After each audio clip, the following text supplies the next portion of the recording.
What's going on, Neon Nation, and welcome back to the Neon Arcade for some more Cyberpunk 2077 news. Today we have a flurry of new developer details via Polish gaming magazine PSX Extreme, the announcement of a brand new Cyberpunk 2077 card game, some confirmation that we will be getting something similar to Priscilla's performance from The Witcher 3, new screenshots from OXM that are absolutely stunning, the complexity of Keanu Reeves' character, new soundtrack releases to come, and much more. First up, we have this amazing new screenshot from OXM. It features V with the Nanowire garrotte that can be seen briefly in the Cyberpunk 2077 demo trailer teased at E3 2019, heading up the escalator in what I'm assuming is the abandoned Grand Imperial Mall to go toe-to-toe with this animal gang member at the top. The silhouette also seems to be wearing a wrestling champion belt, and we already know that the animals are juiced out steroid users who likely take part in combat sports like boxing and MMA due to their brute strength. We see some hints of this from the E3 2019 booth art, where fighting championships and pay-per-view fights featuring animal gang members are shown. Jumping back to the Nanowire, you can use this to slice and dice your enemies, and you can also use it to hack into them.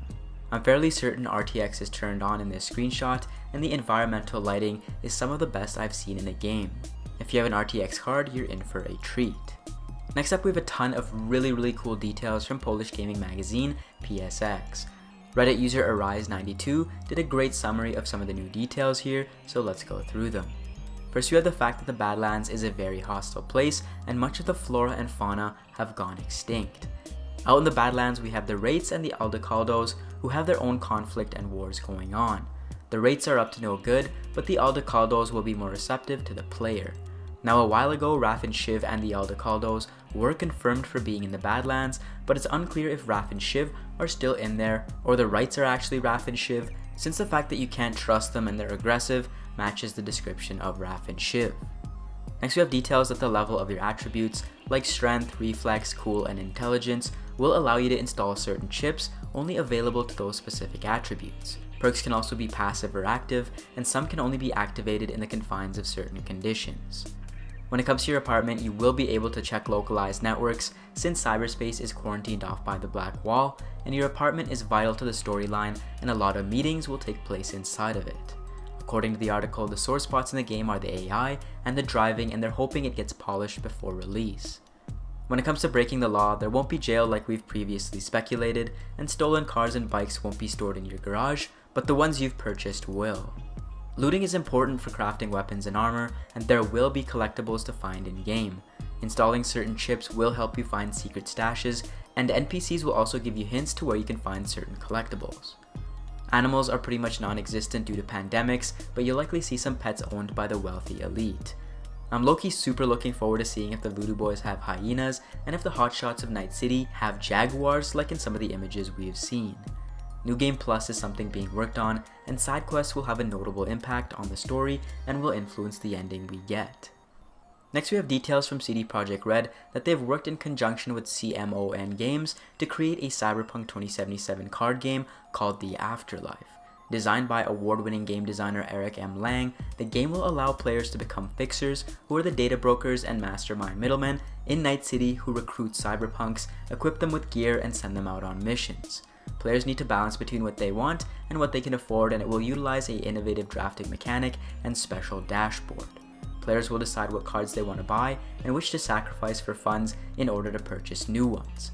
Each successful mission will raise the player's street cred, with mission survivors becoming veterans, imparting their knowledge and experience to newer recruits. For those who wanted Cyber Gwent in the actual game, I think this is the closest thing that you guys are going to get. There is no release date at the moment, other than 2020, but I suspect it will be after the release of 2077, just like the 2077 lore book, to avoid spoilers. It will likely retail at the same price as some of their other games. Next, we have some new details coming from a Polish radio interview with CD PROJEKT RED, which hinted at an event happening within Cyberpunk 2077.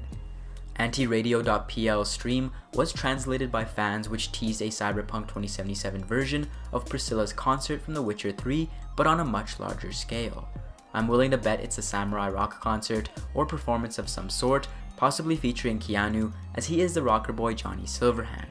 We've said it time and time again, but there are posters for concerts scattered around the world, which strengthens the speculation. When it comes to music, the Cyberpunk 2077 Facebook page responded to a fan claiming that more singles are going to be released.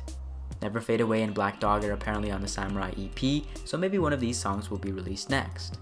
Next we have an interview via the PlayStation official magazine, where CDPR's story director Marcin Blacha discussed the game and whether there's a message of excitement or skepticism when it comes to technology in the timeline of 2077. Blacha responds as follows: "Not any of those, it's a very noir game in the sense that it accepts the world for what it is. 2077 comments on it, but never tells you how to live. We will show you what can happen if you augment yourselves to extremes, but we won't say that it's bad. The decision will always be yours." Now obviously we won't be able to induce cyberpsychosis, but maybe we can teeter on the edge of it based off of this information. Marcin continues with, "We have ads in Cyberpunk 2077 that show products and movies where the fantasy is for people to buy or watch them. One ad is a poster for a movie called Foreign Body, where a person is holding back their own hand holding a knife. It's very dark and Black Mirror-esque. Gameplay wise, it opens up avenues where you can use daemon programs to hack enemies into committing suicide." Next we have some explanations from CD PROJEKT RED as to why Keanu Reeves was chosen as Johnny Silverhand. CD PROJEKT RED's Marcin Blacha mentioned in an interview with the official Xbox magazine that, quote, "When we thought of an actor for this role, we didn't approach it on a who's the biggest celebrity now basis. The actor had to have a connection with the character." Silverhand's former involvement in the military and his harsh past meshes nicely with Keanu's specialty in troubled and badass characters. Next we have Cyberpunk 2077 confirming their location at Gamescom, where again gameplay presentations will be played live for visitors. We're roughly 18 days away from Gamescom, where we'll likely get at the very least new screenshots and articles, and under a month away from PAX West, where CDPR will release the full gameplay to the public. Thanks for watching guys, and for more Cyberpunk 2077, join Neon Nation by subscribing to the Neon Arcade.